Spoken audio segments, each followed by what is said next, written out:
Assalamualaikum warahmatullahi wabarakatuh.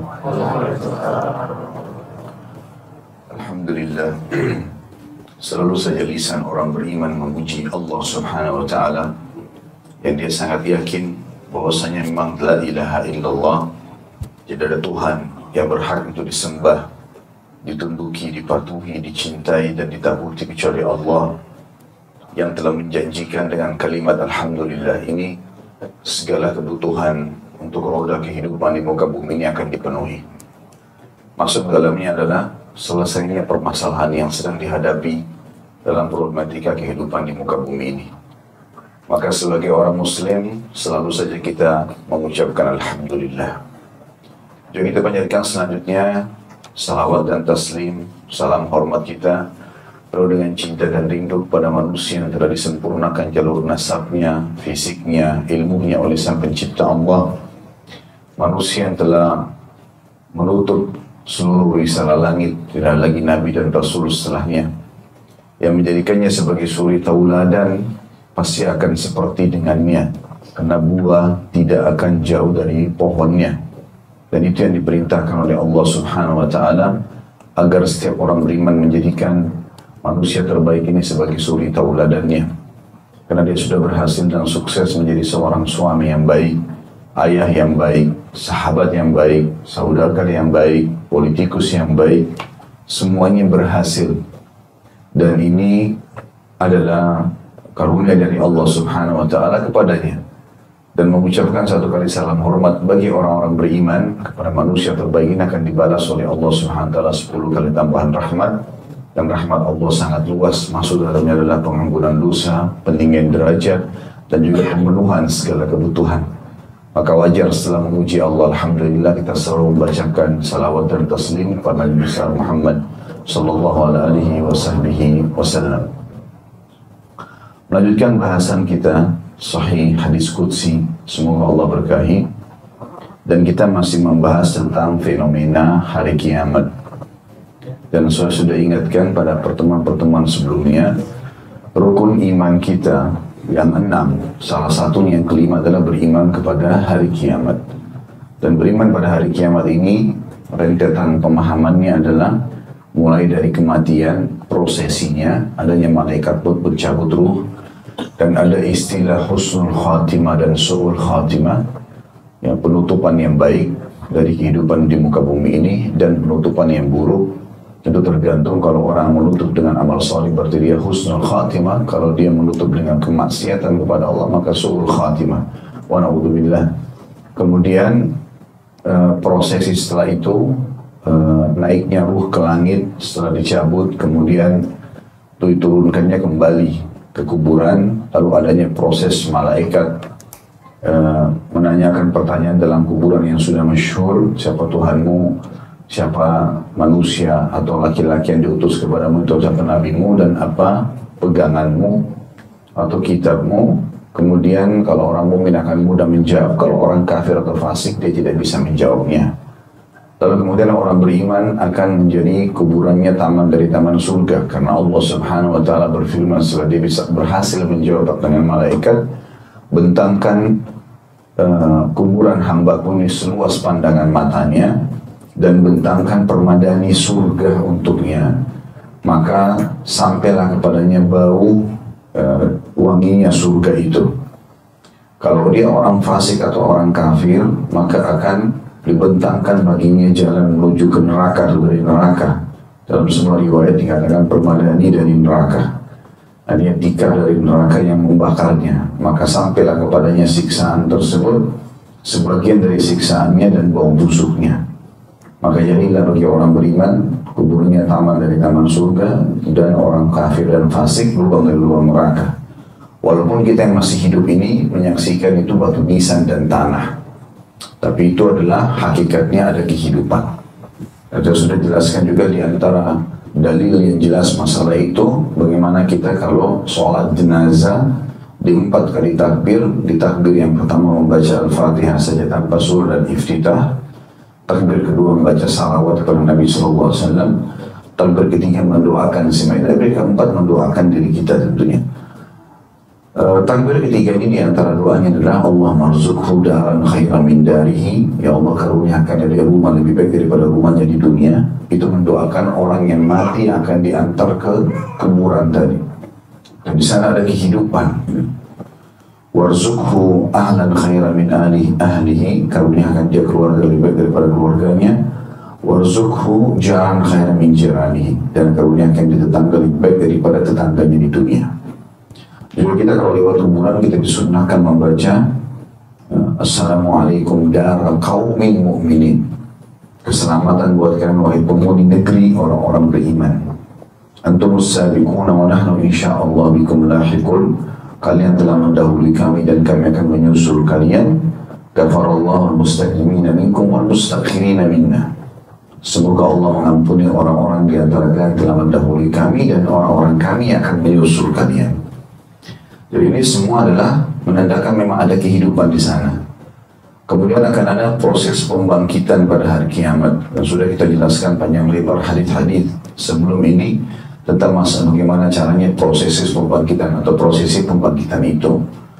Kemudian juga bagaimana pengadilan yang akan terjadi nanti di sana, dan terakhir ada surga dan neraka. Hanya saja dalam bahasan kita di Sahih Diskusi dimulai dari bahasan surga dan neraka terlebih dahulu, baru kemudian mundur ke masalah prosesi atau fenomena hari kiamat. Hari ini kita masih melanjutkan tentang masalah fenomena hisab hari kiamat. Salah satu dari rentetan rukun iman yang kelima itu adalah persaksian anggota badan manusia pada hari kiamat. Kita harus paham teman-teman sekalian, anggota tubuh yang Allah subhanahu wa ta'ala amanahkan kepada kita, kedua mata, kedua telinga, lisan, hidung, telah tangan dan jari-jarinya, kaki juga, ya. Semua ini kemaluan, ini semuanya organ-organ tubuh Allah subhanahu wa ta'ala berikan sebagai perangkat untuk melakukan ketaatan kepadanya dan bukan kemaksiatan. Allah sebutkan dalam surah Az-Zariyat ayat 56, surah nomor 51, A'udzu billahi minasyaitonir rajim wa ma khalaqtul jinna wal insa illa liya'budun ma uridu minhum min rizqin wa ma uridu minhum an yut'imun illallahu ar-razzaqu dzul quwwatil matin. Aku tidak menciptakan jin manusia, fasilitas yang aku berikan dari badannya itu, ya, waktunya, semua di muka bumi ini dari tumbuh-tumbuhan, jenis-jenis makanan yang dia bisa dapatkan, pakaian yang akan dia kenakan, semuanya, udara, api, apa saja ini kecuali untuk digunakan beribadah kepadaku. Dan mana ibadah adalah semua niat, perkataan, perbuatan yang dicintai dan diperintahkan oleh Allah subhanahu wa ta'ala. Aku, kata Allah, tidak menginginkan rezeki dari mereka. Aku, sesungguhnya Allah itu zat yang maha pemberi rezeki dan maha kuat. Maka teman-teman sekalian, ini harus difahami sebagai pondasi dasar. Jadi tidak boleh kita gunakan anggota tubuh pada kemaksiatan. Kalau seandainya ada orang terjerumus dalam kemaksiatan karena kejahilannya, belum faham atau kena kelalaiannya, karena godaan syaitan atau lingkungannya, maka dia masih punya satu kata kunci rahasia. 6 huruf ini rahasianya, taubat.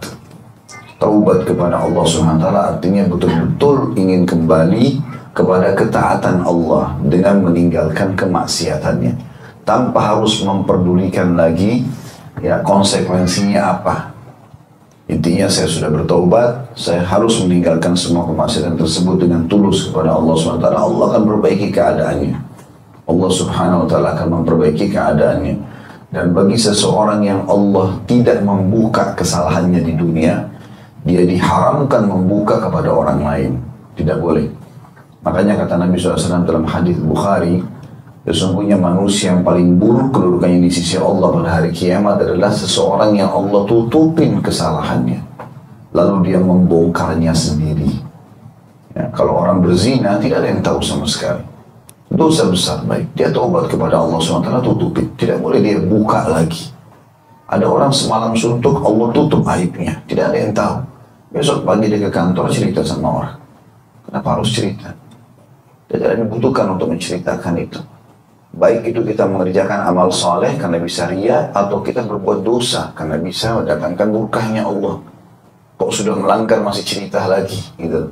Gak perlu. Harusnya kita faham masalah itu. Ya. Dan teman-teman sekalian, taubat ini nggak boleh ditunda. Nggak ada waktu. Kalau orang masih terus lalai, ini kebodohan. Apa jaminannya teman-teman kita masih bisa berdiri dari tempat duduk kita sekarang? Apa jaminannya kita masih bisa pulang ke rumah? Masih bisa melakukan program-program yang sudah kita planningkan untuk ke depan atau rencanakan ke depan? Bukankah banyak kasus-kasus terjadi orang tidak sadar? Kasus terjadi kemarin tsunami, jadi banjir, orang lagi jalan tidak tahu. Ada banyak orang yang meninggal tanpa tahu kalau itu sedang terjadi. Kasus pesawat yang jatuh, mana orang tahu? Kalau dia tahu sebelumnya dia nggak bakal beli tiket. Tapi dia tidak tahu, subhanallah, ajal datang kita tidak tahu kapan. Kebodohan orang kalau dia menganggap, oh tidak akan meninggal, terus saja dalam kelalaian. Bagaimana seseorang itu bisa tenang, kata sebagian ulama salaf. Dia bisa tenang, sementara dia tidur lalai, tidak sholat malam, tidak sholat subuh, ya, atau dia dalam gelimang dengan kemaksiatan, sementara di depan matanya mati sedang membuka mulutnya. Dan di akhirat tidak ada pilihan, surga atau neraka. Tempat yang abadi nikmat atau tempat siksaan yang menyakitkan dan abadi. Bagaimana bisa seseorang bisa merasa aman dengan itu? Dia terima tidak terima itu faktanya akan terjadi. Dia beriman, alhamdulillah dia akan selamat. Dia tidak beriman, dia akan rasakan akibatnya. Dan banyak sekali ayat Al-Quran yang menyinggung masalah itu. Maka harusnya seseorang faham masalah ini teman-teman. Taubat tidak boleh ditunda. Dan harus betul-betul tulus, ikhlas dari hati. Tanpa harus memikirkan lagi apa perkataan orang. Ya, oh kamu berubah ya, kamu begini ya, kamu so alim, apalah terserah dia mau ngomong apa. Yang penting saya memang tahu ini kesalahan, saya harus tinggalkan. Itu intinya. Kita menjadi orang baik. Dan siapapun yang taubat nasuha kepada Allah, betul-betul dia tulus dan ikhlas kepada Allah Subhanahu Wa Taala, Allah akan berkahi kehidupannya. Banyak sekali hal yang Allah Subhanahu Wa Taala akan bukakan bagi dia. Keberkahan di rumah tangganya, keberkahan di turunannya, keberkahan di hartanya. Walaupun dalam proses taubat, kata sebagian ulama, akan ada pembersihan masa lalu. Jadi kalau misalnya taubat hari ini, mungkin akan ada waktu, dia sudah maksiat sama Allah 10 tahun, 15 tahun, 20 tahun. Ada prosesi, setahun, 2 tahun.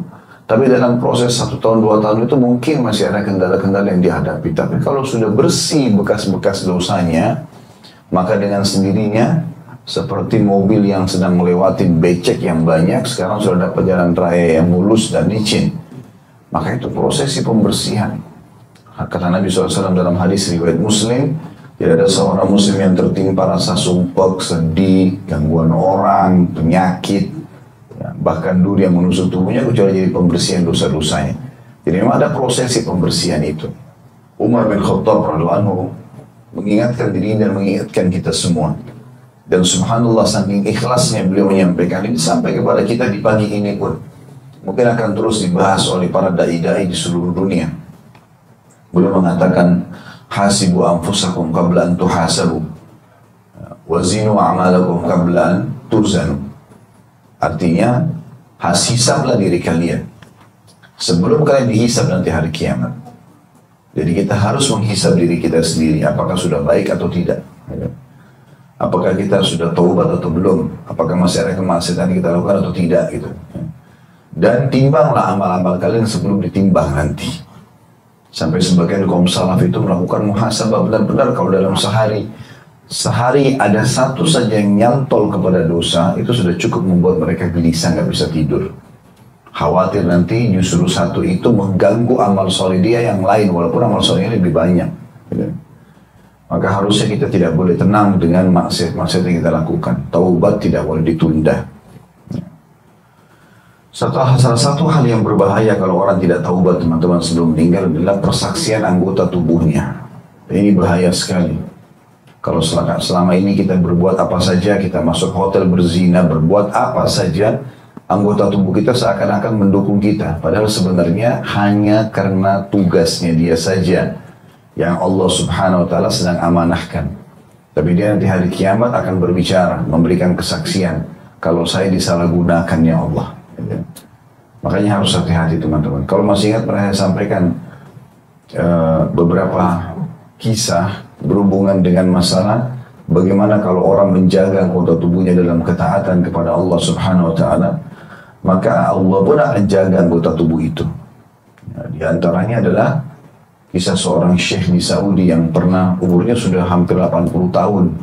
Kemudian dia pergi rekreasi sama beberapa muridnya naik kapal laut. Tiba-tiba kapalnya mati mesinnya dan akan tenggelam. Kemudian ada pulau tapi cukup jauh, lumayan. Tidak ada satupun muridnya yang bisa berenang. Dia pada saat mengajar tiap hari, kalau murid-murid tahu, adalah orang yang sangat tenang, berwibawa, seperti nggak ada keterampilan sesuatu gitu, kecuali hanya memang punya ilmu syar'i. Tiba-tiba dia membuka jubah, dia turun, dia membantu satu persatu muridnya sampai ke pulau itu. Kemudian lebih jauh daripada itu, beberapa barang penting berhasil dibawa sama dia dalam umur 80 tahun. Setelah selesai semua, murid-muridnya pada tanya, waktu sudah selamat semuanya, Masya Allah, dari mana Syekh kekuatan ini? Ya, Allah Subhanahu wa ta'ala berikan luar biasa, di 80 tahun bisa membantu semua muridnya selamat dari kapal itu, barang-barang yang penting pun berhasil diangkat sama dia dalam kondisi berenang. Ya, ini bukan hal yang ringan. Maka dia mengatakan, ketahuilah, saya selama hidup dari muda, dari balik sampai sekarang, saya tidak pernah gunakan anggota tubuh saya dalam kemaksiatan. Maka Allah SWT menjaga. Para ulama-ulama sampai sekarang kalau teman-teman lagi umroh, masuk ke Masjid Nabawi, masuk ke Masjid Haram Mekah, coba keliling, nanti dengar ada suara ceramah, dekatin coba, lihat. Kalau kita dekat, lihat mereka jenggotnya sudah pada putih, ya, ada yang didorong pakai kursi roda, tapi kalau kita dengar suaranya di mikrofon, mungkin lebih lantang daripada suara kita. Allah SWT berikan mata yang terang, tubuh yang kuat, ingatan yang kuat. Allah SWT berkahi karena anggota tubuh itu dipakai dalam ketaatan. Dan itu yang benar. Itu yang benar. Kesaksian ini akan berat teman-teman sekalian. Karena bukan lagi orang lain yang berbicara. Tapi tangan akan berbicara, mata akan berbicara. Semua kulit, rambut, semua akan memberikan kesaksian. Kalau ada orang berzina di hotel lalu dia pikir dia akan selamat, tidak ada yang tahu. Ya, kecuali memang dia bertaubat kepada Allah SWT, dia perbaiki, itu berbeda. Allah SWT akan tutupin. Tapi kalau dia dengan kebodohannya menganggap tidak ada yang tahu, ini kebodohan besar ini. Ya. Karena lampu ini adalah makhluknya Allah. Udara yang dia hirup, makhluknya Allah. Air yang dia pakai di kamar mandi, makhluknya Allah. Ranjang, semua makhluknya Allah. Bahkan tubuhnya sendiri adalah makhluknya Allah SWT. Kata sebagian ulama, andai saja tubuh itu bisa berbicara di dunia, bukan cuma di akhirat, Allah kasih di dunia pun dia bisa berbicara. Maka setiap kali ya, dia digunakan dalam ketaatan, dia akan mengatakan, engkau telah beruntung karena menggunakanku pada tempatnya. Dan kalau seandainya digunakan pada kemaksiatan, maka dia akan mengatakan, kalau bukan karena tugas dari Allah, maka pasti aku akan tidak pernah menerima apa yang kau lakukan ini. Jadi anggota tubuh kita sebenarnya juga tidak mau melakukan itu. Memegang yang haram, memeluk, mencium, melampiaskan biologis yang haram, ini semua Allah memang buat tubuh kita nggak mau, ya, tidak menginginkan itu. Makanya kita punya penyesalan-penyesalan dan perasaan tidak nyaman, ketakutan, itu semuanya supaya kita tidak menggunakannya pada kesalahan. Hadis tentang persaksian anggota badan ini di halaman 81 dan hadis kita pada pagi ini insya Allah adalah hadis ke-71 dengan sanad sahih. Saya bacakan dulu seperti biasa. Dari Abu Hurairah radhiyallahu anhu, dia menuturkan, qalu ya Rasulullah, hal nara rabbana yawmal qiyamah? Qala hal tudaruna fi ru'yati syamsi fi dhahirati laysat fihi sahabah. Qalu la. قال فهل تضارون في رؤية القمر ليلة البدر ليس في سحابة؟ قالوا لا. قال فوالذي نفسي بيدي لا تضارون في رؤية ربكم إلا كما تضارون في رؤية أحدهما. قال فيلقى الأبد فيقول أي فل ألم أكرمك وأزوجك وأسخر لك الخيل والإبل وأذرك ترأس وتربع؟ فيقول بلى. قال فيقول أفظننت أنك ملاكية؟ فيقول لا. fayaqulu fa inni ansaka kama nasitani. Thumma yulqa thaniyah atau yalqa thaniyah. Fayaqul ayful alam ukrimka wa usawwiduka wa uzawwijuka wa usakhiru lakal khayla wal ibil wa adharka tar'asu wa tarba'. Fayaqul bala ay rabbi. Fayaqul afadhananta annaka mulaqiyya. Fayaqulu la. Fayaqulu fa inni ansaka kama nasitani. ثم يلقى الثالث فيقول له مثل ذلك فيقول يا ربي آمنت بك وبكتابك وبرسلك وصليت وصمت وتصدقت ويثني بخير ما استطاع. فيقول ها هنا إذن. قال ثم يقال له الآن نبعث شاهدنا عليك. ويتفكر في نفسه من ذا الذي يشهد عليه. فيختم على فيه ويقال لفخذه ولحمه وعظامه انتقي. فتنطق فخذه أو فخذه ولحمه وعظامه بعمله. وذلك ليعذر من نفسه. وذلك المنافق. وذلك الذي يسخط الله عليه. Hadits ini sahih riwayat Muslim dan Abu Dawud. Terjemahannya, Abu Hurairah mengatakan, para sahabat bertanya, wahai Rasulullah, wahai utusan Allah, apakah kami akan melihat Rabb kami nanti pada hari kiamat? Di dunia kami nggak lihat Tuhan kami, di akhirat kami akan lihat nggak? Beliau balik bertanya sallallahu alaihi wasallam, apakah kalian kesulitan melihat matahari di siang hari yang cerah, yang tidak berawan? Para sahabat menjawab, tidak. Beliau pun sallallahu alaihi wasallam bertanya lagi, apakah kalian kesulitan melihat bulan pada malam purnama yang tidak berawan? Maka beliau pun menjawab, atau mereka pun para sahabat bertanya atau menjawab, tidak. Beliau sallallahu alaihi wasallam bersabda, demi zat yang jiwaku berada di tangannya Allah atau di tangannya, tidaklah kalian kesulitan melihat Rabb kalian pada hari kiamat, kecuali kalau kalian kesulitan melihat salah satu dari keduanya, maksudnya bulan dan matahari tadi, tanpa ada awan. Kemudian Allah menemui seorang hamba pada hari kiamat nanti dan akan disaksikan oleh orang-orang seraya bertanya kepadanya, wahai fulan, bukankah aku telah memuliakanmu, memberimu kenikmatan, menikahkanmu, menundukkan untukmu kuda dan unta, serta membiarkanmu memimpin dan mengambil seperempat bagian rampasan perang? Dia menjawab, benar. Lalu Allah bertanya lagi, apakah kamu menyangka atau meyakini bahwa kamu akan berjumpa denganku? Maka dia menjawab, tidak. Maka Allah pun berfirman, sungguhnya aku akan melupakanmu sebagaimana kamu dahulu melupakanku. Kemudian Allah menemui orang yang kedua, seraya bertanya pertanyaan yang sama, wahai fulan, bukankah aku telah memuliakanmu, memberimu kenikmatan, menikahkanmu, menundukkan untukmu kuda dan unta, serta membiarkanmu memimpin dan mengambil seperempat bagian rampasan perang? Maka dia menjawab, benar wahai Rabbku. Lalu dia bertanya lagi, Allah, apakah kamu menyangka bahwa kamu akan berjumpa denganku? Maka dia menjawab, tidak. Allah pun berfirman, sungguhnya aku akan melupakanmu sebagaimana kamu dahulu melupakanku. Kemudian Allah menemui lagi orang yang ketiga lalu bertanya kepadanya seperti itu. Maka dia menjawab, wahai Rabbku, aku beriman kepadamu, kitab-kitabmu dan rasul-rasulmu. Aku mengerjakan sholat, berpuasa dan bersedekah. Dan dia memuji dengan kebaikan semampunya. Lalu Allah berfirman, berhentilah di sini kalau begitu. Kemudian dikatakan kepadanya, sekarang kami akan mengutus saksi kami terhadapmu. Dia berpikir dalam hatinya, siapakah yang akan menjadi saksi terhadapku? Lalu mulutnya dikunci dan dikatakan kepada paha, daging dan tulangnya, bicaralah.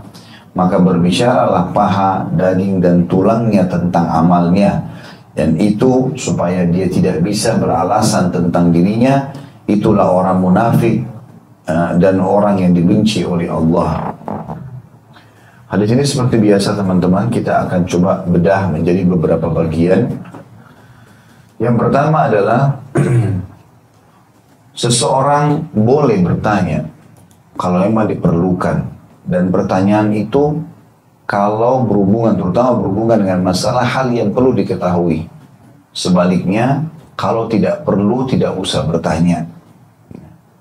Sebagaimana para sahabat bertanya, mengatakan, wahai Rasulullah, apakah kami akan melihat Rabb kami pada hari kiamat? Memang mereka butuh jawaban.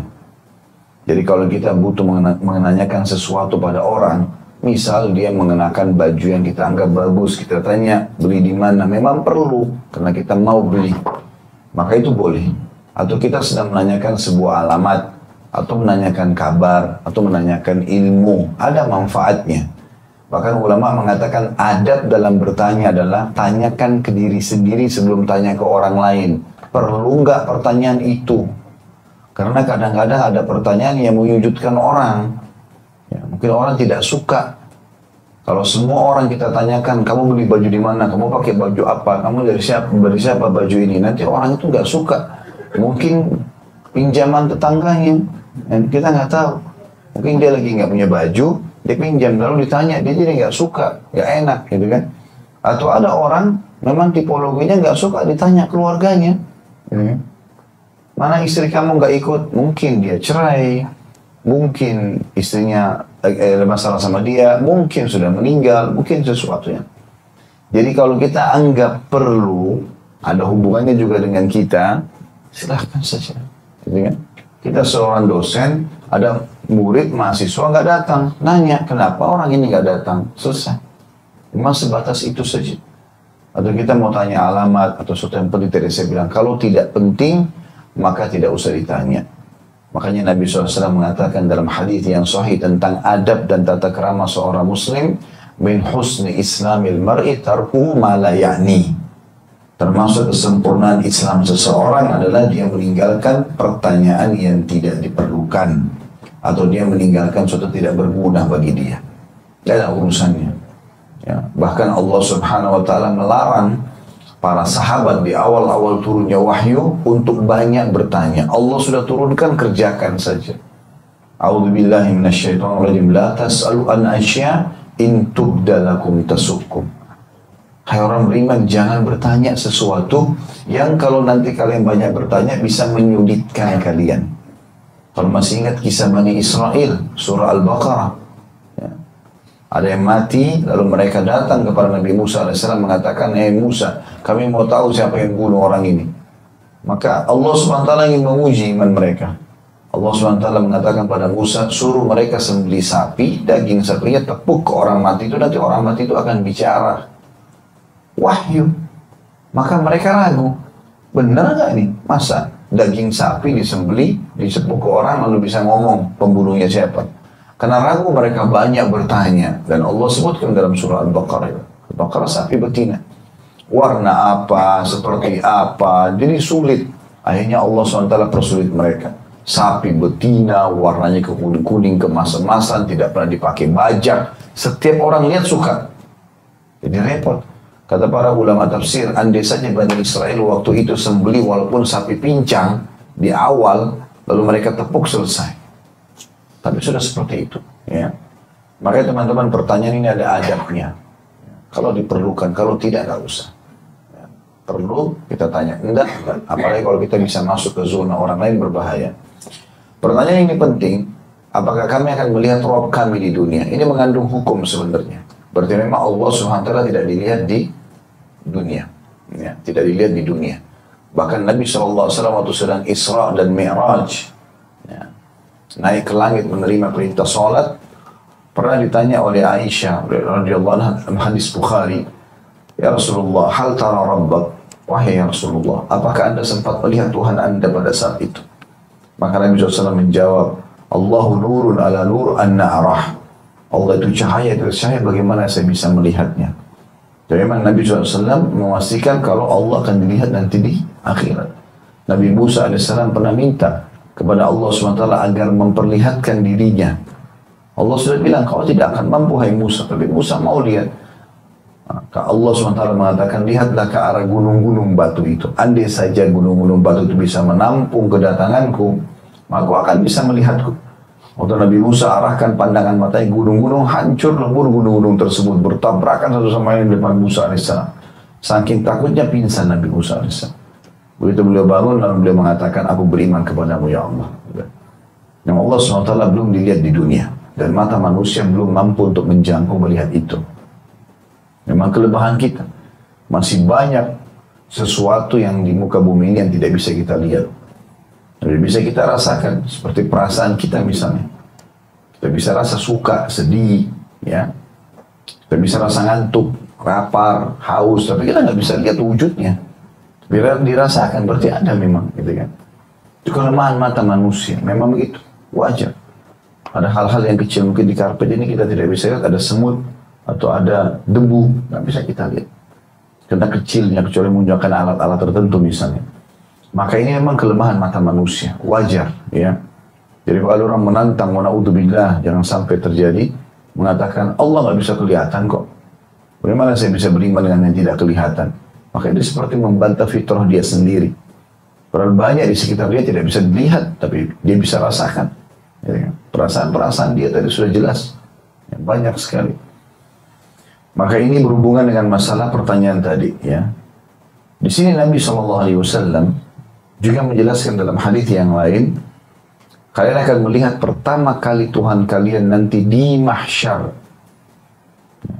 dalam bentuk cahaya terang seperti ya terangnya bulan purnama di malam Lailatul Qadar. Termasuk hadis ini dipegang oleh sebagian ulama mengatakan pada Lailatul Qadar di malam-malam terakhir Ramadan itu bulan akan sangat terang seperti bulan purnama walaupun dia di akhir bulan, karena biasanya bulan purnama itu hanya terjadi di 3 hari, tanggal 13, 14, 15 dari bulan Hijriah. Bulan jadi besar dan kelihatan, itu memang hari-hari puasa pada saat itu. Tapi di akhir Ramadan akan terjadi ya, di malam-malam ganjil bulan seperti itu. Itu menandakan Lailatul Qadar. Tapi jelas hal ini berhubungan dengan masalah melihat Allah Subhanahu wa Ta'ala. Kemudian selanjutnya Nabi SAW menjelaskan, mengatakan, apakah kalian kesulitan melihat matahari kayak siang begini tanpa ada awan yang menutupinya, atau bulan di malam hari tanpa ada awan menutupinya? Kata para sahabat, tidak ya Rasulullah. Maka Nabi SAW bersumpah atas sama Allah mengatakan, demi zat yang jiwaku berada di tangannya, tidak karena kalian atau kalian tidak akan pernah kesulitan melihat Tuhan kalian sebagaimana kalian tidak kesulitan melihat bulan dan matahari tadi. Nah, jadi ini potongan yang pertama. Potongan yang kedua dari hadis adalah kemudian Allah menemui seorang hamba, artinya akan mulai hisab di situ. Dimulailah hisab. Allah Subhanahu wa Ta'ala memiliki sifat-sifat yang sempurna. Di antaranya Allah berbicara. Nah, Allah berbicara. Dan Allah menyebutkan dalam salah satu ayatnya tentang Nabi Musa alaihissalam, a'udzubillahi minasyaitonirrajim, wa kallamallahu Musa taklima. Dan Allah telah mengajak bicara Musa secara langsung. Sampai Nabi Musa alaihissalam punya julukan Kalimullah. Ya, orang yang diajak bicara langsung oleh Allah Subhanahu wa Ta'ala. Yang satu sifat Allah SWT, Allah akan berbicara dengan hambanya. Dan ada sebuah hadis juga yang menjelaskan, tidak ada seorang pun yang kalian kecuali akan berbicara dengan Tuhannya pada hari kiamat berdua tanpa ada penterjemah. Ya. Allah SWT akan menanyakan, ada riwayat lain juga menjelaskan, nanti orang-orang akan menunggu giliran untuk dihisab. Maka satu persatu akan maju ke bawah singgasananya Allah. Maka Allah pun akan menutupinya dengan cahayanya, sehingga orang-orang tidak melihat, lalu Allah bertanya kepadanya, hai hamba, apakah kau sudah melakukan ini, kau melakukan itu? Dijelaskanlah satu persatu perbuatan dia. Kalau dia mengakui itu, maka Allah Subhanahu wa Ta'ala akan memaafkan dia selama dia beriman. Maka yang pernah saya bilang teman-teman, pesan penting di akhirat nanti kalau dihisab, mudah-mudahan insya Allah tidak ada dosa yang kita bawa di akhirat. Tapi kalau ada seseorang dari kita dihisab oleh Allah dan ditanya, jangan membantah. Karena Allah punya bukti banyak. Ya. Tidak usah sama sekali kita membantah. Kau lakukan? Iya. Kau lakukan? Iya. Karena memang Allah punya bukti banyak sekali. Anggota tubuh kita jadi bukti, malaikat mencatat, semuanya ini ada buktinya. Dan orang subhanallah, kalau kamu melihat ini ya? Iya, memang saya lakukan. Selesai urusan. Walaupun dia merasa nggak enak, tapi dia selesai. Iya memang. Sudah kita perbaiki ke depannya, kan begitu. Kan lebih aman daripada muter-muter ke sana sini, nantinya malah jadi lebih panjang permasalahannya, gitu ya. Dan kita untuk menjelaskan sesuatu cukup menjelaskan apa yang kita perlukan. Tadi kenapa telat datang? Oh, saya karena macet. Selesai. Kalau ada pertanyaan yang kedua, baru jawab lagi. Gak usah terlalu panjang juga jawabannya, gitu kan? Kita perlu jawab. Ya. Mau kemana Pak? Mau ke masjid. Selesai. Cukup. Kalau dia memang ada hajat, dia akan tanya lagi kan gitu. Masjid mana mungkin? Dia mau sholat juga sama-sama, baru kita jawab. Ya, itu termasuk adab seseorang muslim, baik dari dalam pertanyaan ataupun kita menjawab pertanyaan. Ya. Karena itu diperlukan. Kadang-kadang subhanallah kita benar, tapi karena jawaban kita terlalu banyak, akhirnya jadi salah. Ya. Maka itu perlu difahami. Di sini Allah SWT akan berbicara. Lalu Allah mengingatkan hamba-hambanya ini dengan nikmat-nikmat yang diberikan. Disebutlah satu persatu. Bukankah aku telah memuliakanmu? Ya, kata para ulama hadis, yang dimaksud dengan dimuliakan adalah ada waktu-waktu kamu di dunia yang kamu merasa dimuliakan, dihormati orang. Dan pada saat itu semuanya orang akan mengingat. Tidak ada satupun yang luput dari dia. Apapun akan dia ingat pada saat itu. Semuanya teringat dengan sangat jelas. Memberimu kenikmatan, kata ulama tafsir, kata ulama hadis, nikmat makan, nikmat minum, semua nikmat penglihatan, pendengaran, semuanya. Dia teringat semuanya itu. Lalu kemudian menikahkanmu. Menikah pun sehingga ada orang yang mau sama kita.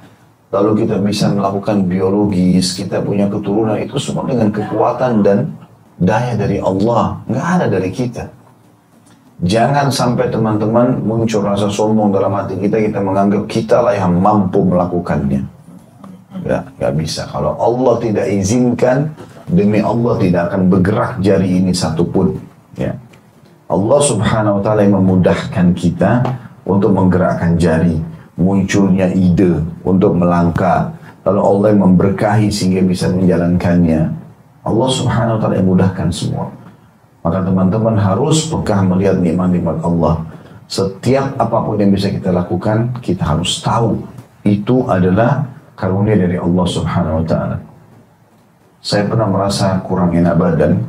Kemudian tangan saya dipegang oleh istri, sempat ditekan, dipijit. Terus saya mengatakan, tidak akan bergerak jari-jari kamu ini kecuali Allah SWT yang izinkan. Jadi jangan pernah kau berpikir ini adalah kamu yang melakukannya. Ini eksekusi saja. Allah SWT yang mudahkan.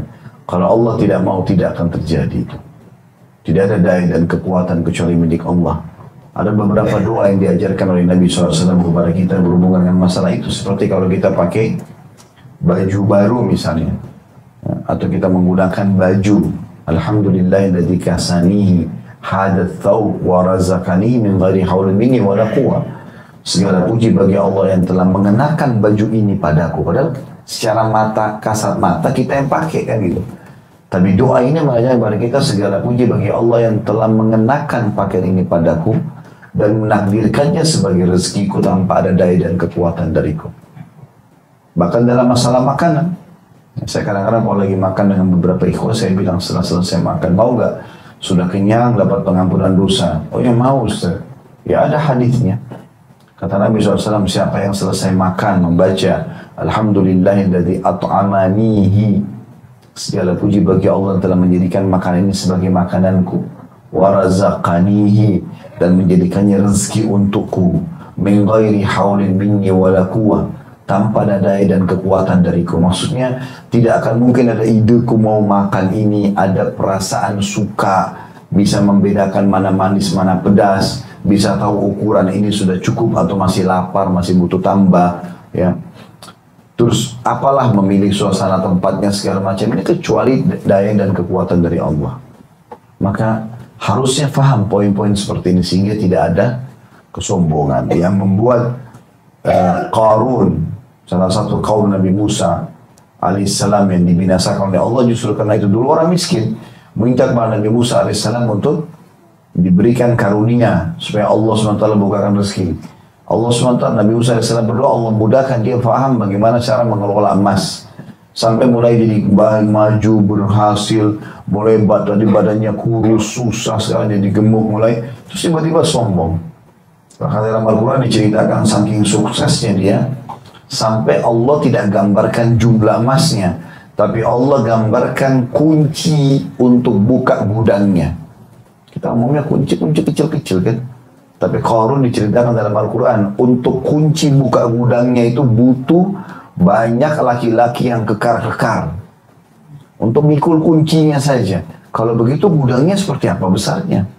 Gitu. Makanya dikatakan harta karun ya. Karena nama dia Qarun itu. Tapi subhanallah yang membuat Allah SWT binasakan dia, karena dia mengatakan, waktu Nabi Musa AS utus orang, suruh keluarkan zakat hartanya, dia nggak mau. Ya, ini sesudah hasil jerih payah saya. Loh, bukan aku dulu miskin, Allah kasih kaya. Seperti itulah. Ya. Ini juga sudah pernah kita ceritakan di kisah 3 orang, yang kalau masih ingat, yang bisu, yang tuli, ya, yang buta, yang bisu, buta, sama orang yang botak ya. Yang akhirnya Allah Subhanahu wa taala menguji mereka, sudah kita sampaikan dulu itu. Di sini ditanya gitu. Kemudian juga menundukkan untuk kuda dan unta sehingga bisa belajar dan menungganginya. Kalau kita sekarang juga masuk mobil dan seterusnya, serta membiarkanmu memimpin dan mengambil 1/4 bagian rampasan perang. Kalau jihad bisa dapat bagian. Dia menjawab benar, tapi pada saat itu orang sudah susah untuk berbohong ya. Ada orang jujur, ada orang bohong. Di sini contoh orang yang jujur, dia mengatakan, Allah tanya, apakah kau yakin akan bertemu dengan saya hari ini? Dia bilang tidak ya Allah. Memang saya tidak yakin dulu. Ya. Maka Allah SWT biarkan dia. Sudah, ini orang pasti akan dihukum ya, dalam keadaan kafir. Orang kedua juga sama. Orang yang ketiga, rupanya karena dia lihat 2 orang ini, ya sudah selesai, nggak bantah masuk neraka, maka dia mau coba-coba. Ya. Merekayasa jawaban. Ya. Nah, ini ciri orang munafik di dunia. Banyak rekayasa jawabannya, gitu kan. Maka Allah tanya orang ketiga, kalau kamu bagaimana? Bukankah saya sudah kasih begini begitu? Maka dia menjawab dengan sederhana sekali, dengan beraninya depan Allah dia mengatakan, dulu aku beriman kepadamu, kepada Rasulmu, kepada kitab-kitabmu. Semuanya disampaikan sama dia. Mengerjakan sholat, berpuasa, sedekah. Bahkan kata Nabi SAW, dia memuji dengan kebaikan semampunya. Apapun kebaikan yang dia ingat, semua dia bilang, saya pernah lakukan, saya pernah lakukan, saya pernah lakukan. Dia coba-coba. Maka Allah SWT tahu orang ini bohong. Maka Allah mengatakan, kalau begitu kesinilah, sekarang kami akan adakan saksi. Lalu dia bertanya, kira-kira saksi saya siapa nih? Pikir temannya kah? Ya, mungkin orang yang kenal dia di dunia. Ternyata Allah kunci mulutnya. Lalu Allah perintahkan pahanya, daging, ya, berarti seluruh tubuhnya ada daging ototnya, tulang-tulangnya, semuanya berbicara. Maka mereka pun berbicara semuanya. Sampai akhirnya dia tidak bisa lagi beralasan, karena anggota tubuhnya sendiri yang berbicara. Maka kata Nabi SAW, itulah orang munafik dan orang yang dibenci oleh Allah Subhanahu wa ta'ala. Lalu teman-teman, pelajaran yang penting dari hal ini adalah bagaimana seorang muslim tidak membawa masalah di akhirat. Dan sudah saya sering bahasakan itu. Kita menuju ke akhirat bawa 2 hal, jangan bawa 2 hal.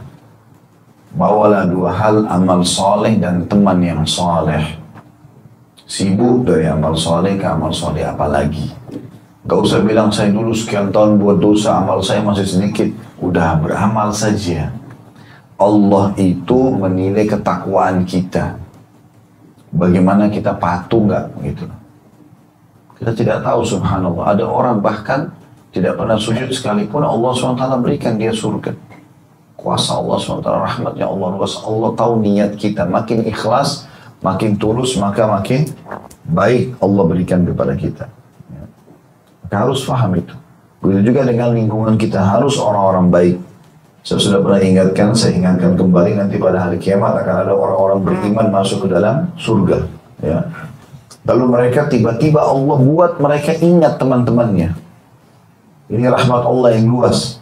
Lalu mereka mengatakan, ya Allah, teman kami fulan pernah sholat bersama kami, pernah jalan bersama kami. Minimal sekali mungkin pernah jalan sama orang-orang sholat. Diingat. Allah SWT buat ingat. Lalu Allah mengatakan, pergilah ke neraka, cari teman-teman kalian itu, lalu keluarkan. Lalu dikeluarkanlah. Selama mereka muslim, walaupun banyak dosanya bisa dikeluarkan karena teman-teman solehnya itu. Dan sebaliknya jangan bawa dua hal, jangan bawa dosa. Dari dosa ke dosa, tobat. Dosa itu nggak enak. Dimulai dengan ketakutan, ya, diakhiri dengan penyesalan. Di antaranya pun nggak nyaman, gitu kan. Orang selalu mau sembunyikan. Tapi lakukanlah ketaatan-ketaatan lebih baik. Dimulai dengan keikhlasan, diakhiri dengan ya, kegembiraan. Kemudian juga jangan bawa musuh. Ada orang begitu sibuk tiap hari dapat cari musuh. Ini jangan, teman-teman sekalian. Berhenti dari cari musuh ini. Ya, cari musuh ini berarti sengaja mau mencari tahu informasi tentang orang tanpa ada maslahatnya buat dia. Sedangkan kita tahu aib orang aja kita disuruh tutupin. Ini kok kenapa sengaja nyari-nyari? Begitu buka pintu, begitu buka handphone, yang paling pertama sudah tahu belum? Nah, tahu apa? Tanya, sudah sholat belum? Bukan sudah tahu belum? Gosipin orang, gosipin pembantu orang, rumah tangganya, segala macam. Untuk apa ini? Ghibah itu menceritakan aib muslim. Kalau ada padanya namanya ghibah. Tidak boleh, dosa besar. Kalau nggak ada fitnah, berarti nggak usah buka pintu itu. Makin kita tidak tahu, makin bagus. Nggak usah cari tahu. Kalau depan mata kita jelas dia buat kemungkaran, baru kita luruskan. Kalau tidak tahu, jangan cari tahu. Nggak perlu. Ini sudah sering saya ingatkan masalah ini. Tidak usah ambil tugasnya malaikat. Nah, harus ingat itu. Sudah ada malaikat Allah amanahkan di pundak kanan dan kiri 24 jam. Ya. Bahkan sip-sipan malaikat itu. Dalam hadis Bukhari Muslim dikatakan. Kata Nabi SAW, malaikat bergantian pada kalian di malaikat pagi dan malaikat malam. Mereka bergantian dan di waktu sholat asar itu mereka bergantian. Ya. Sampai ulama masukkan dalam kategori keafdalian yang masuk sholat asar gara-gara pergantian shift malaikat itu. Jadi malaikat yang dari pagi bertugas sampai sore itu melapor kepada Allah. Allah tanya, waktu kamu datang, kamu tinggalkan hambaku lagi apa? Lagi sholat. Lalu yang datang ditanya nanti sama Allah, pada saat kamu datang hambaku lagi apa? Lagi sholat. Gitu. Maka ada malaikat yang menjaga. Untuk apa kita repot-repot nih? Ya? Sama amal yang kita kerjakan sudah malaikat sudah catat. Bahkan subhanallah Allah menyebutnya, Allah memberikan kemuliaan bagi malaikat dalam sebuah hadis. Kata Nabi SAW, kalau seorang hamba berbuat dosa, maka malaikat berkata yang ada di sebelahnya, jangan catat dulu kepada temannya. Siapa tahu dia taubat hari ini. Secara kemudahan yang Allah kasih. Maka ini semua karunia yang sangat besar kepada kita. Harusnya hati-hati berhubungan dengan masalah ini. Masih bab yang sama, hadisnya nomor 72. Dan hadis ini sahih dari Anas bin Malik radhiyallahu anhu, dia mengatakan, "Kunna 'inda Rasulillah sallallahu alaihi wasallam fadhahik. Faqala hal tadruna mimma adhak?" Qala qulna Allah wa rasuluhu a'lam. Qala min mukhatabatil 'abdi rabbah yaqulu ya rabbi alam tujirni min adh-dhulm. Qala yaqulu bala. Qala fayaqulu fa inni la ujizu ala nafsi illa shahidan minni. Qala fayaqulu kafa bi nafsika al-yawma 'alayka shahida wa bil kiramil katibina shuhuda. Qala fayukhtamu ala fi fayuqalu li arkani intiqi. Qala fatantiqu bi'amali. قال ثم يخل بينه وبين الكلام. قال فيقول بعدا لكنا وسحقا فعنكنا كنت أناضل. Hadis ini sahih riwayat Muslim dan An-Nasai. Terjemahannya adalah, kami pernah berada di sisi Rasulullah sallallahu alaihi wasallam, kata para sahabat. Tiba-tiba Rasulullah SAW tertawa. Maka beliau pun bertanya kepada kami, apakah kalian tahu mengapa aku tertawa? Maka para sahabat berkata, atau perawi hadis Anas radhiyallahu mengatakan, kami menjawab Allah dan Rasulnya lebih tahu. Ya. Beliau menjawab atau beliau SAW menjelaskan, karena pernyataan hamba kepada Rabb-nya, dia mengatakan, wahai Rabbku, bukankah engkau akan menghindarkanku dari kezaliman? Maka Allah menjawab, iya. Lalu dia pun mengatakan, sesungguhnya aku tidak menzalimi diriku, melainkan ada yang menyaksikanku. Maka dia pun Allah berfirman, cukuplah dirimu dan para malaikat pencatat pada hari ini sebagai saksi atasmu. Kemudian mulutnya dikunci, lalu dikatakan kepada anggota badannya, bicaralah. Maka anggota badannya tersebut berbicara tentang amal-amalnya. Lalu Nabi SAW melanjutkan, kemudian dia atau mulutnya dibebaskan untuk berbicara. Lalu beliau melanjutkan mengatakan, maka dia berkata, celakalah kalian. Dia berkata pada tubuhnya sendiri, karena kalianlah sebenarnya aku melakukan pembelaan. Hadis ini mirip dengan yang tadi, hanya saja ada beberapa poin tambahan. Yang pertama ada metode mengajar, metode retorika mengajar yang menarik dari Nabi SAW. Ya, seringkali Nabi SAW melemparkan pertanyaan kepada para sahabat. Ya, beliau lakukan dulu perbuatan lalu beliau tanya. Seperti ini tersenyum misalnya. Ya, beliau tersenyum untuk beliau tertawa untuk memancing perhatian sahabat. Maka sahabat bertanya, ya Rasulullah, kenapa Anda tertawa? Ini mirip juga dengan beliau pernah mendatangkan seember air untuk wudu. Lalu beliau tertawa. Maka para sahabat pun heran. Lalu Nabi SAW mengatakan, tidakkah kalian tanya kenapa aku tertawa? Kata para sahabat, iya ya Rasulullah, kenapa Anda tertawa? Kata Nabi SAW, telah sampai kepadaku berita wahyu, siapapun yang mengikuti wuduku ini, aku akan contohkan wudhu sekarang, siapa yang mengikutinya sama persis, maka akan berguguran dosa-dosanya dari anggota tubuhnya bersamaan dengan tetesan air terakhir. Karena itu aku gembira gitu. Di sini Nabi SAW menggunakan retorika itu, beliau tersenyum. Lalu sahabat pada bingung semua, lalu Nabi SAW tanya, apakah kalian tidak menanyakan kenapa aku tertawa? Maka sahabat menjawab dengan adab dan santun, ya, Allah dan Rasulnya lebih tahu. Allah dan Rasulnya lebih tahu. Dan ini juga termasuk jawaban yang sangat baik dalam majelis ilmu. Apa sudah tahu belum? Allah dan Rasulnya lebih tahu. Ya. Allahu a'lam, Allah lebih tahu. Kemudian selanjutnya, Nabi SAW menjelaskan kenapa beliau tertawa. Beliau mengatakan karena pernyataan hamba kepada Rabb-nya, maksudnya pada hari kiamat. Nanti akan ada pembicaraan hamba dengan Tuhannya Allah pada hari kiamat nanti. Yang unik di sini yang membuat Nabi SAW tertawa adalah karena hamba itu seakan-akan tanda kutip ingin menghardik Allah. Dia mengatakan sebelum dihisab, wahai Rabbku, bukankah engkau akan menghindarkanku dari kezaliman? Artinya aku akan aman hari ini, gitu kan? Karena engkau tidak akan menzalimiku ya Allah. Maka Allah SWT menjawab, iya. Lalu dia pun mengatakan, sesungguhnya aku tidak menzalimi diriku, melainkan ada yang menyaksikanku. Artinya, kalaupun aku buat dosa, berarti harus ada saksi-saksi ya Allah. Kalau memang aku pernah dituduh buat ini, buat itu, tolong datangkan saksinya, seakan-akan begitu. Padahal Allah SWT sudah tahu dia melakukannya. Ini yang tadi saya bilang, tidak boleh membantah, gitu kan. Gak usah membantah, gak ada gunanya membantah itu. Orang di dunia saja kadang-kadang kita di pengadilan bisa ya didatangkan bukti kita nggak bisa jawab, gitu kan. Apalagi di akhirat. Tapi rupanya orang ini mau coba-coba, ya. Sama dengan kasus tadi. Mau ngetes gimana nih. Dan Nabi SAW sudah ceritakan kepada kita. Dan Bapak Ibu mendengarkan pagi ini dari saya sampaikan ini. Ya, teman-teman sekalian. Ini supaya kita faham.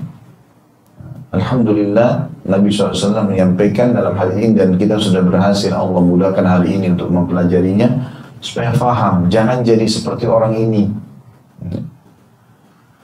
Maka Allah mengatakan, tidak usah jauh-jauh cari saksi.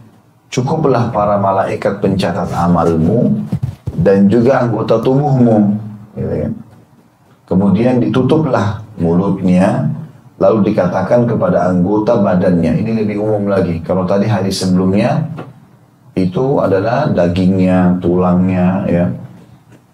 Maka di sini semuanya, berarti dari rambut sampai dari awal buat rambut dia sampai ujung kakinya, semuanya akan bicara anggota tubuhnya. Allah memerintahkan bicaralah, kecuali mulut yang dikunci di sini. Maka anggota tubuh tersebut berbicara tentang amal-amalnya. Makna berbicara tentang amal-amalnya, kata para ulama hadis, adalah semua amal yang diketahui oleh anggota tubuh itu. Misalnya, matanya akan menceritakan histori apa yang pernah dia lihat semuanya. Iya, dia lihat ini pada waktu itu di sini. Iya, dia lihat ini pada saat itu di situ. Dia nonton ini, begitu. Telinganya juga akan bicara semua. Iya, memang dia dengar pada saat ini di tempat ini. Semuanya. Ya, semua histori lengkap selama dia hidup 70 tahun itu pun diceritakan semuanya oleh anggota tubuhnya, sehingga dia tidak bisa menghindar. Dan kata ulama hadis, Allah pun membuat dia mengingat itu. Dia cuma bisa menyaksikan, dia tidak bisa buat apa-apa lagi. Lalu kemudian setelah anggota-anggota tubuhnya memberikan kepada dia kesaksian, maka setelah itu Allah membebaskan mulutnya bicara. Dia pun masih dialog sama tubuhnya. Ya. Karena bodohnya orang ini, setelah dia diperlihatkan kita, bagaimana teman-teman kalau di dunia ini kita lihat tangan kita bicara, ya, ngomong sama kita. Kan luar biasa mengagetkan gitu ya. Ini di akhirat, anggota tubuhnya bicara. Setelah berikan kesaksian, dia masih marahin anggota tubuhnya. Ya. Dia masih mengatakan di sini, celaka kalian. Ya. Karena kalianlah sebenarnya aku melakukan pembelaan. Sebenarnya untuk kalian supaya selamat dari neraka. Tapi ini kebodohan manusia, subhanallah. Keterbatasan ilmu dia. Sehingga akhirnya dia mau berdialog dengan Allah pada hal-hal yang sudah jelas. Mirip dengan rumah ini sudah jelas. Ya, punya Pak Widi, namanya, segala macam. Ada orang datang ngaku-ngaku. Ya, ini rumah saya. Ya. Karena sudah tahu semuanya. Ya. Kenapa kok harus seperti itu? Jadi nggak ada gunanya. Mau berargumen apapun, nggak ada gunanya. Ya. Contoh saja. Maka seperti itulah keadaan pada hari kiamat. Dan pelajaran sama tadi saya bilang dari hadis sebelumnya, kita diberikan ya, penyampaian oleh Nabi SAW agar jangan menjadi seperti orang ini. Dan seharusnya, sebagaimana saya berikan tadi di awal pembukaan kita menjaga anggota tubuh kita agar selalu dalam ketaatan kepada Allah Subhanahu wa ta'ala. Ya. Beranjak daripada firman Allah Subhanahu wa ta'ala dalam surah Az-Zumar ayat 67, A'udzu billahi minasyaitonir rajim. Wal ardu jami'an qabdatuhu yawmal qiyamati was samawati matwiyatun biyaminihi. Al-ayat. Bumi semuanya dalam genggamannya. N-nya besar kata ganti Allah pada hari kiamat. Dan langit digulung dengan tangan kanannya. N-nya besar juga kata ganti untuk Allah Subhanahu wa ta'ala. Ini surah Az-Zumar ayat 67. Tafsir daripada Az-Zumar 67 ini adalah hadis nomor 73 dengan sanad sahih. Dari Abu Hurairah radhiyallahu anhu, dia menuturkan, sami'tu Rasulullah sallallahu alaihi wasallam yaqul, yaqbidu Allahu al-ardha wa yatwi as-samawati bi yaminihi, thumma yaqul, ana al-malik, aina mulukul ard. Aku mendengarkan Rasulullah sallallahu alaihi wasallam bersabda dalam menafsirkan Az-Zumar ayat 67, Allah akan menggenggam bumi dan menggulung langit dengan tangan kanannya. Kemudian Allah akan berfirman pada hari kiamat, akulah raja, di mana raja-raja dunia. Kita baca dulu semua hadisnya. Kemudian hadis 74, hadis ini sahih riwayat Bukhari, Muslim dan Ibnu Majah.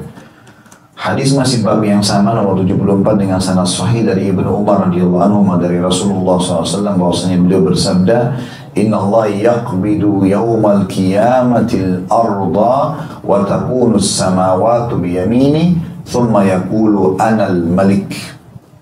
Sesungguhnya Allah akan menggenggam bumi pada hari kiamat dan langit digulung dengan tangan kanannya. Kemudian beliau berfirman, atau Allah berfirman, ya, akulah raja. Hadis ini diriwayatkan oleh Imam Bukhari. Juga hadis yang terakhir dalam bab ini adalah hadis nomor 75 dengan sanad sahih juga dari Ubaidillah bin Miqsam, bahwasanya dia melihat ke arah Abdullah bin Umar bagaimana dia menceritakan Rasulullah SAW bersabda, "Ya'khudullahu azza wa jal samawati wa aradihi biyadaihi fayaqulu ana Allah wa yaqbidu asabi'ahu wa yabsutuha ana al-malik hatta nadartu ila al-mimbar yataharraku min asfali syai'in min hatta inni la aqul asakitun huwa bi Rasulillah sallallahu alaihi wasallam." Allah yang maha suci dan maha pemurah menggenggam langit dan bumi dengan kedua tangannya seraya berfirman, "Akulah Allah," dan Nabi sallallahu alaihi wasallam menggenggam jari-jarinya dan membukanya. Ya, menggenggam jari dan membukanya. Ya. Lalu Allah berfirman, "Akulah raja," hingga aku melihat ke mimbar. Mimbar itu bergerak dari sesuatu yang paling bawah darinya, sehingga aku sungguh mengatakan apakah mimbar itu akan jatuh karena Rasulullah SAW. Hadis ini diriwayatkan oleh Muslim, Ibnu Majah dan An-Nasai. Hadis ini teman-teman dari bab ini menjelaskan kepada kita tentang kemahabesaran dan kesempurnaan Allah Subhanahu wa Ta'ala. Dan pelajaran yang paling penting yang bisa kita ambil yang pertama adalah Allah memiliki tangan dan jari-jari. Tetapi kita tidak boleh menanyakannya seperti apa. Cukup kita imani saja. Karena seperti itulah penyampaian di dalam ayat tadi Az-Zumar 67. Kalau bumi semuanya dalam genggamannya pada hari kiamat dan langit digulung dengan tangan kanannya. Ya. Jadi kita tidak boleh tasybih, menyerupakan dengan makhluk. Tidak boleh juga kita mentawilkan, mengalihkan atau interpretasikan maknanya karena jelas ini. Tidak perlu ditakwilkan lagi.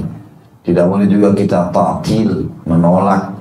Dan tidak boleh kita takyif atau menanyakan bagaimananya. Kita imani apa adanya. Karena keterbatasan ilmu manusia. Dan ayat ini dirincikan dengan 3 hadis tadi. Kalau Abu Hurairah mengatakan, aku mendengarkan Nabi SAW bersabda, Allah akan menggenggam bumi dan menggulung langit dengan tangan kanannya. Maksudnya pada hari kiamat. Lalu Allah akan berfirman, akulah raja, mana raja-raja dunia. Sebenarnya ulama menghubungkan antara firman Allah surah Az-Zumar ayat 67 dengan surah Ar-Rahman. Ya Allah mengatakan, a'udzubillahi minasyaitonirrajim, kullu man 'alaiha fan wa yabqa wajhu rabbika dzul jalali wal ikram. Semua yang ada di alam semesta, di muka bumi dan alam semesta ini akan hancur. Ya. Dan tersisalah wajah Tuhanmu yang maha sempurna dan maha suci atau maha mulia. Ya. Maka ini menandakan memang semua akan hancur dan Allah SWT mengisbatkan kalau dia memiliki wajah. Ya. Sebagaimana juga di sini dikatakan Allah SWT memiliki tangan. Bahkan dalam hadis yang lebih jelas lagi tadi nomor 74 yang diriwayatkan Imam Bukhari dikatakan, sesungguhnya Allah menggenggam bumi pada hari kiamat dan langit digulung dengan tangan kanannya. Kemudian Allah berfirman, akulah raja. Hadis yang selanjutnya juga begitu. Allah, kata Nabi SAW, menggenggam langit dan bumi dengan kedua tangannya. Seraya berfirman, akulah Allah. Dan beliau, Nabi SAW, menggenggam jari-jarinya. Kemudian membukanya kembali. Jadi memberikan gambaran gitu kan. Ini bukan menyerupai tangan Allah dengan tangan makhluk. Tetapi Nabi SAW memberikan gambaran memang genggaman tangan yang akan terjadi pada hari kiamat, bumi dan langit semuanya. Lalu sahabat Abdullah bin Umar memberikan gambaran saking kuatnya genggaman Nabi SAW dan beliau lepaskan lagi dan saking takutnya kepada Allah SWT sampai mimbar beliau bergoncang. Gitu. Ya, seakan-akan mimbar itu akan jatuh karena takutnya Nabi SAW pada saat menggambarkan tentang ya, bagaimana Allah Subhanahu Wa Taala pada saat itu mengatakan, akulah raja, mana raja-raja dunia. Ya. Ini mirip juga dengan tafsir tadi surah Ar-Rahman. pada saat dikatakan semua akan binasa kecuali wajah Tuhanmu dan tidak tinggal wajah Tuhanmu, maka pada saat itu juga ada hadis yang menjelaskan mirip dengan hadis ini, di mana Nabi SAW mengatakan, Allah berfirman, Anal Malik aina mulukud dunia.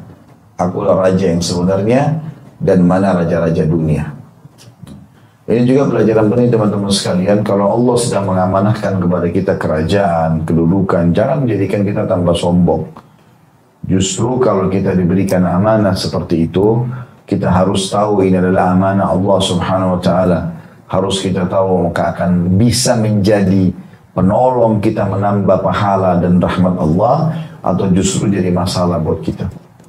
Ya, jangan sampai kita tunggangi. Ada orang subhanallah menjabat, dia berpikir dengan jabatan itu justru kesempatan dia melakukan kemaksiatan, mengumpulkan harta haram, mendalimi orang, mengambil hak-haknya orang lain, ya, menindas orang lain dengan jabatannya. Ini semua bahaya, hisabnya berat hari kiamat.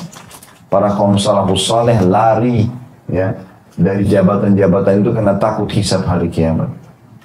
Muhammad Al-Uzdi rahimahullah, salah satu ulama tabi'in masyhur dengan ilmunya, sangat luas ilmunya, ya.